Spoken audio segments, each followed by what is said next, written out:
So to give you a little bit of my background, I'm a non-traditional student. I'm a young lawyer, but I'm not necessarily young. I did 27 years in the Marine Corps before coming to law school. One of my first collateral duties as a young pilot in my first squadron was as the squadron legal officer.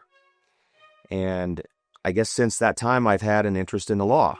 I was going to finish up my first commitment and go to law school. I got accepted to law school, deferred my enrollment to fulfill my commitment with the Marines, and then 9/11 happened, and I decided to stay in the Marine Corps. But I've always had an ongoing interest in the law. So after I was done with Squadron Command, I was back at the Pentagon, and our kids were out here in Utah going to college.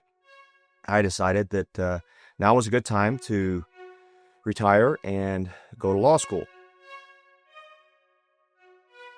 S.J. Quinney was at the top of the list. I wanted to go to a highly rated school, and my wife also wanted to go back to school here at the U.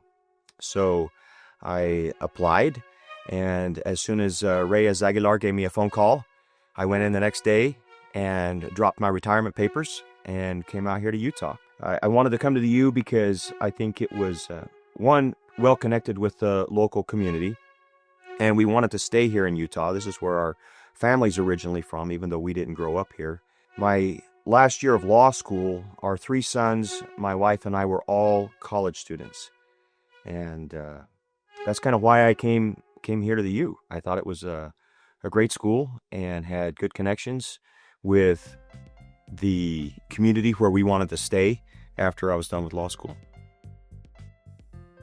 So early in my legal career, as prepared as I was because of the clinical programs here at the U, it's still very different to go out and start a business and be on your own. But here in Utah, the bar is really small, and the defense bar is even smaller. And it's great to have a number of resources like the Utah Association of Criminal Defense Lawyers, the Small Firm Attorney Network.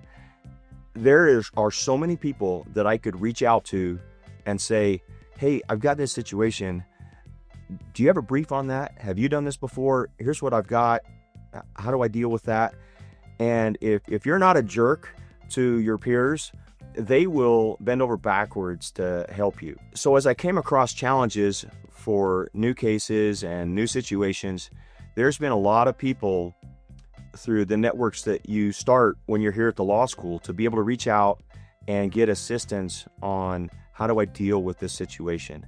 And it's been very encouraging to have the kind of support that I've had from my fellow attorneys here in Utah. Even when they're opposing counsel, if you're considerate and thoughtful about how you engage with people, they will help you.